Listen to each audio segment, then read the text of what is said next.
సహకార డైరీలను కాదని ప్రైవేట్ సంస్థల నుంచి నెయ్యి కొనుగోలు వల్లే తిరుమలలో ప్రసాదాల కల్తీకి అవకాశం ఇచ్చినట్లయిందని డైరీ రంగ నిపుణుడు రాజనబాబు తెలిపారు.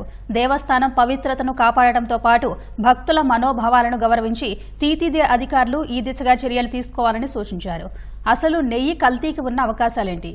ప్రైవేటు వారి నుంచి కొనటంలో మతలబేంటి? నాణ్యతా పరీక్షలు నిర్వహించి ఎన్డీడీబీ ఇచ్చిన సర్టిఫికేట్కు ఉన్న ప్రామాణికత ఎంత? ఇప్పుడు మంచి నెయ్యి కోసం తీతీదే చేయాల్సిందేంటి అన్న అంశాలపై రాజనబాబుతో మా ప్రతినిధి చంద్రశేఖర్ ముఖాముఖి. తిరుమలలో స్వామివారి ప్రసాదాల తయారీకి ఉపయోగించినటువంటి నెయ్యి కల్తీ జరిగిందన్నటువంటి వార్తలు ప్రపంచవ్యాప్తంగా ఉన్నటువంటి స్వామివారి భక్తుల్లో కూడా ఒక ఆందోళన రేకెత్తిస్తుంది. అసలు ఈ నెయ్యిని సేకరించిన దగ్గర నుంచి అలాగే ఆ నెయ్యి కల్తీకి ఉన్న అవకాశాలు, ఈ అంశాలపై మాట్లాడేందుకు మనతో పాటు డైరీ రంగంలో విశేష అనుభవం ఉన్నటువంటి రాజన్ బాబు గారు మనతో పాటు ఉన్నారు. సార్ రాజన్ బాబు నమస్తే అండి. నెయ్యి కల్తీకి ఉన్నటువంటి అవకాశాలు ఏంటి? ఏ పదార్థాలతోటి అంటే ఏ ఆయిల్స్ తోటి వాటిని కల్తీ చేసేటువంటి అవకాశం ఉంటుంది?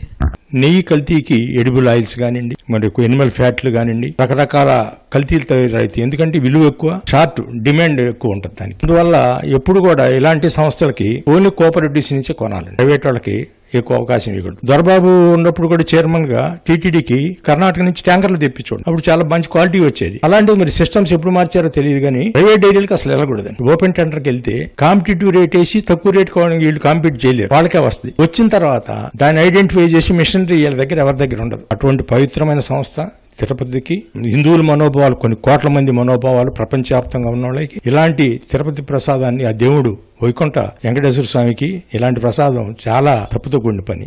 అలాంటి పనులు ఎప్పుడు చేయకూడదు. 320 రూపాయలకు అసలు నెయ్యి అనేది 1 కిలో దొరుకుతుంది. అసలు మార్కెట్ లో అంత తక్కువ దొరికే అవకాశం ఉంది. అసలు సాధ్యం కాదు ఆ రేటుకి నెయ్యి ఇవ్వటం. అసలు చీప్ లిక్కర్ రేటు నెయ్యికి లేదండి వాళ్ళ. అలాంటి పరిస్థితుల్లో 320 అనేది కల్తీ లేకుండా ఎవరు నెయ్యి ఇల్లేరు. ఆ బటర్ ఆయిల్ కానీ ఏదో మిక్స్ చేస్తారు, మనకి ల్యాబ్ కి అందకుండా కూడా మిక్స్ చేస్తారు. అంతకుముందు సింథటిక్ మిల్క్ లో దీంట్లో ఏం కల్తీ కలిసింది, సింథటిక్ మిల్క్ మంచి మిల్క్ అని కలుపుకునే యంత్రాంగం కూడా రాలా మిషనరీ. ఇప్పుడు లేటెస్ట్ గా వస్తున్నాయి. అందువల్ల చాలా జాగ్రత్తగా ఉంటారు. ప్రైవేట్ వాళ్ళు దీనికి మనకన్నా అడ్వాన్స్ ఉన్నారు కల్తీలు చేయడంలో. అందువల్ల చాలా జాగ్రత్తగా ఉండాలి, ల్యాబులు మంచిగా ఉండాలి. అసలు అవకాశం ఇవ్వకూడదండి వాళ్ళకి, వాళ్ళ దగ్గర కొనకూడదు. రూపపత్రం ఇచ్చినటువంటి ఎన్డీడీబీ ఏది ఉందో అది ఎంత మేరకు ప్రమాణాలు పాటిస్తుంది?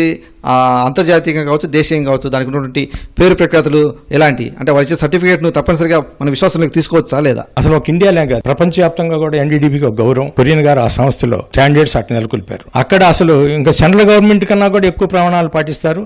అంతకన్నా ప్రామాణికమైంది ప్రపంచవ్యాప్తంగా ఉండవాటిలో నంబర్ 1 అండి ఎన్డీడీబీ.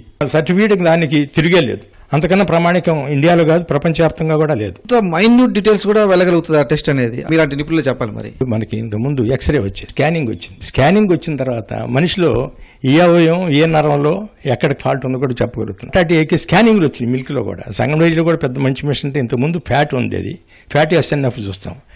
ఆ ఫ్యాట్లో కూడా ఏమేమి రకాల ఫ్యాట్లు ఉన్నాయి, ఎస్ఎన్ఎఫ్లో కూడా ఏమేమి కంటెంట్స్ ఉన్నాయి, మైన్యూట్లో కూడా వచ్చే మిషనరీ ఉంది.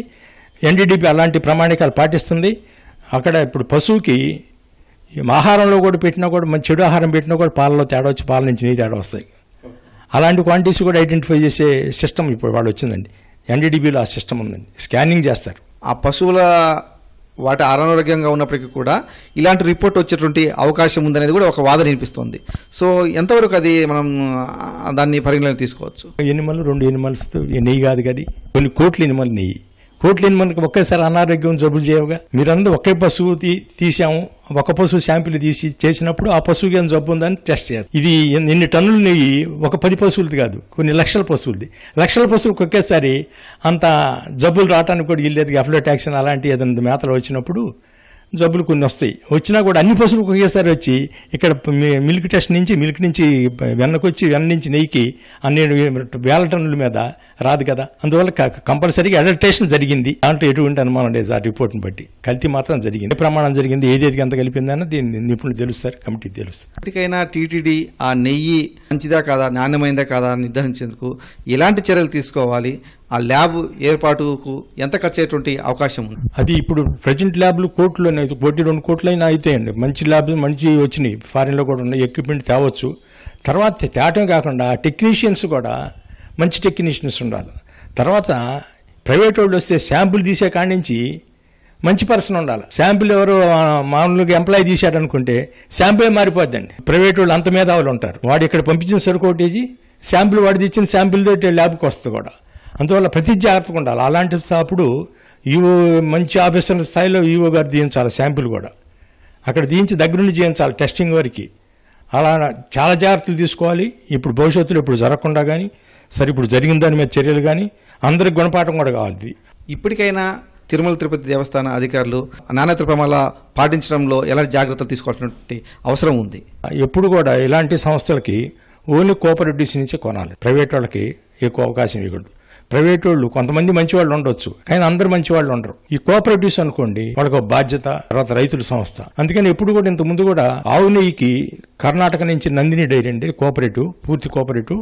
అక్కడ ఆవు పాలు కూడా ఎక్కువ ఉంటుంది, 90% ఆవు పాలు. అందువల్ల అక్కడ ఇదివరకు కూడా ఆ టెండర్స్ లేకుండా కూడా నామినేటెడ్ మీద కూడా ఇచ్చి తీసుకుంటూ ఉండేవాళ్ళు. అది అట్లాంటి సాంప్రదాయాలు పెట్టాలి. కానీ కాకపోతే కమిటీ కూర్చొని వాళ్ళతో బార్గైన్ చేసి తక్కువ రేటుకి గిట్టుబాటు ఏంటంటే మధ్యలో కమిషన్స్ ఇవన్నీ ఉంటాయి కాబట్టి అవి లేకుండా కూడా తర్వాత పెద్ద పెద్ద డైరీ ఫార్మ్స్ డెవలప్ చేయడం, మంచి ఎక్కువ రేట్ ఇచ్చేనా మంచి మంచి డైరీ ఫార్మ్స్ కూడా మెయింటైన్ చేసి వాళ్ళ ఖర్చు ఇవ్వడం ఒకటి.